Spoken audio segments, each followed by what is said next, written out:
नमस्कार. श्री स्वामी समर्थ सर्वांना. तुमच्या सर्वांचं पुन्हा एकदा आपल्या या मराठी यूट्यूब चॅनेलवर खूप खूप स्वागत आहे. तर बघा, 25 जून मंगळवार या दिवशी अंगारकी संकष्टी चतुर्थी आहे आणि ही संकष्टी चतुर्थी वर्षातली पहिली आणि सर्वात मोठी संकष्टी चतुर्थी आहे. संकष्टी चतुर्थी ही गणपती बाप्पांना समर्पित आहे आणि गणपती बाप्पांची या दिवशी आपण व्रत, उपवास, उपासना केली तर आपल्याला गणपती बाप्पांचे आशीर्वाद प्राप्त होतात. गणपती बाप्पांचे शुभ फळ आपल्याला प्राप्त होतात. म्हणूनच आपण सर्वांनी या दिवशी अंगारकी चतुर्थीचे व्रत, उपवास करायचे आहे. तुम्हाला जर का या दिवशी व्रत, उपवास करणं शक्य झालं नाही, तुम्ही उपवास करा, अगर नका करू, परंतु चुकूनही तुम्हाला ह्या 3 भाज्या घरामध्ये खायच्या नाही आहे. तुम्ही उपवास जरी नाही केला या दिवशी तरी देखील तुम्हाला ह्या 3 भाज्या चुकूनही घरामध्ये बनवायच्या नाही आहे. नाहीतर तुम्हाला याचे वाईट परिणाम भोगावे लागू शकतात. आयुष्यभर तुम्हाला याचा पश्चाताप होऊ शकतो. जर का आपण संकष्टी चतुर्थीचे व्रत करत असाल तर बघा, आपल्यावर गणपती बाप्पा हे नेहमी प्रसन्न राहतात. आपल्या घराची, आपल्या पतीची, आपली प्रगती होत राहते. आणि ज्यांना संकष्टी चतुर्थीचे व्रत चालू करायचे आहे त्यांनी या अंगारकी चतुर्थीपासून संकष्टी चतुर्थीचे व्रत करायला चालू करायचे आहेत. जर का तुम्ही अंगारकी चतुर्थीचं व्रत केलं तर तुम्हाला संपूर्ण वर्षभराच्या चतुर्थी केल्याच्या व्रताचे पुण्यफळ प्राप्त होते. त्यामुळे तुम्ही आवर्जून महिन्यातली संकष्टी चतुर्थीचे व्रत करत नसाल तर या मंगळवारी येणाऱ्या अंगारकी संकष्टी चतुर्थीचे व्रत आवर्जून करा. तुम्हाला संपूर्ण वर्षभराच्या संकष्टी चतुर्थीचे व्रत केल्याचे पुण्यफळ प्राप्त होईल. आता या दिवशी आपल्याला अशा कोणत्या 3 भाज्या आहे की त्या चुकूनही खायच्या नाही आहे. बघा, जर का तुम्ही उपवास करत असाल तर तुम्हाला हे फळ एक जे आहे ते अजिबात खायचं नाही आहे. तुम्ही सर्व फळं या दिवशी खाऊ शकतात, परंतु तुम्हाला फणस या दिवशी चुकूनही खायचं नाही आहे. त्याचप्रमाणे तुम्हाला बाहेरचे तळलेले पदार्थ किंवा बाहेरचे उपवासाचे कोणतेही पदार्थ चुकूनही खायचे नाही आहे. यानंतर तुम्ही जे पदार्थ, उपवासाचे पदार्थ घरात तयार करणार आहात ते पदार्थ तुम्हाला सोयाबीन तेल आणि सूर्यफुलाचं तेल या तेलामध्ये चुकूनही बनवायचं नाही आहे. त्याऐवजी तुम्ही शेंगदाण्याचं तेल उपवासासाठी वापरू शकतात. यानंतर तुम्ही उपवासाचे पदार्थ बनवताना जसं की खिचडी, यामध्ये तुम्ही काळं मीठ किंवा आपलं जे घरात आपण नेहमी मीठ वापरतो, समुद्री मीठ, या मिठाचा वापर चुकूनही करू नका. या दिवशी तुम्ही सैंधव मिठाचा वापर हा करायचा आहे. आता यानंतर जे हे व्रत करणार नाही किंवा ज्यांचा उपवास नसेल यांनी ह्या 3 भाज्या चुकूनही खायच्या नाही आहे.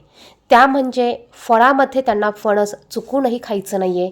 तेलामध्ये तुम्ही या दिवशी सोयाबीन किंवा सूर्यफूल तेलाचा वापर करू नका. त्यानंतर तुम्हाला मांस, मच्छी म्हणजेच नॉनव्हेज या दिवशी चुकूनही खायचं नाही आहे. तुम्ही जरी उपवास करत नसला तरी देखील या चुका तुम्हाला या दिवशी अजिबात करायच्या नाही आहे. जर का तुम्ही या दिवशी मांस, मच्छी, मटण म्हणजेच नॉनव्हेज खात असाल तर बघा, तुम्हाला याचे दुष्परिणाम भोगावे लागू शकतात. तुम्हाला गणपती बाप्पांचे दोष लागू शकतात आणि यामुळे तुमच्या आयुष्यात तुम्हाला पश्चाताप होऊ शकतो. त्यामुळे या भाज्या, हे पदार्थ तुम्हाला चुकूनही ह्या दिवशी खायचे नाही आहे. त्याचप्रमाणे तुम्हाला या दिवशी मुळा, बीट, कांदा, लसूण हे पदार्थ देखील घरात बनवायचे नाही आहे. तुम्ही उपवास करत असाल तर तुम्हाला उपवास सोडताना उपवासाच्या पदार्थांमध्ये कांदा, लसूण या वस्तूंचा वापर करायचा नाही आहे. त्याचप्रमाणे या दिवशी चंद्रोदय झाल्याशिवाय आपल्याला उपवास सोडायचा नाही आहे. संकष्टी चतुर्थीचे व्रत हे चंद्रोदय झाल्यानंतर, चंद्राचं दर्शन घेतल्यानंतर आपल्याला सोडायचं असतं. जर का तुम्ही तुमचं संकष्टी चतुर्थीचं व्रत हे चंद्रोदयाच्या अगोदर सोडत असाल तर या व्रताचे तुम्हाला अजिबात फळ मिळणार नाही. 25 जून मंगळवार या दिवशी संकष्टी चतुर्थी, चंद्रोदय टायमिंग हा रात्री 10:27 आहे.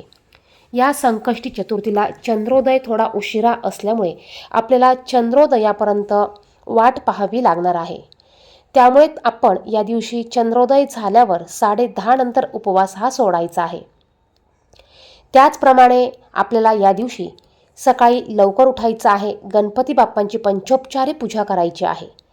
या दिवशी सूर्याला अर्घ्य द्यायचं आहे. त्याचप्रमाणे अंघोळीच्या पाण्यामध्ये आपल्याला थोडंसं गंगाजल किंवा गोमूत्र, त्याचप्रमाणे काळे तीळ आणि चिमूटभर हळद आवर्जून आपल्याला टाकायची आहे. यानंतर आपण भगवान गणेशाला जो नैवेद्य दाखवणार आहोत, यामध्ये आपल्याला तुळशीचं पान हे चुकूनही टाकायचं नाही आहे. कारण गणपती बाप्पांच्या पूजेमध्ये तुळशीचा वापर केला जात नाही. यामुळे देखील आपल्याला दोष लागू शकतात. तर ह्या छोट्या छोट्या ज्या गोष्टी आहेत, छोट्या छोट्या ज्या चुका आहेत, त्या आपल्याला या दिवशी चुकूनही करायच्या नाही. तुमच्या देवघरामध्ये जर का गणपती बाप्पांची मूर्ती असेल तर या दिवशी आवर्जून गणपती बाप्पांच्या मूर्तीवर तुम्ही पाण्याने, पंचामृताने, दुधाने, तुपाने, मधाने या वस्तूंनी अभिषेक घालायचा आहे. जर का फोटो असेल तर फोटो स्वच्छ पुसून घ्या आणि त्याची पूजा तुम्हाला करायची आहे. या दिवशी आवर्जून तुम्ही गणपती बाप्पांना हळदी, कुंकू, अक्षता, लाल जास्वंदाचं फूल, दुर्वा अर्पण करायचे आहे.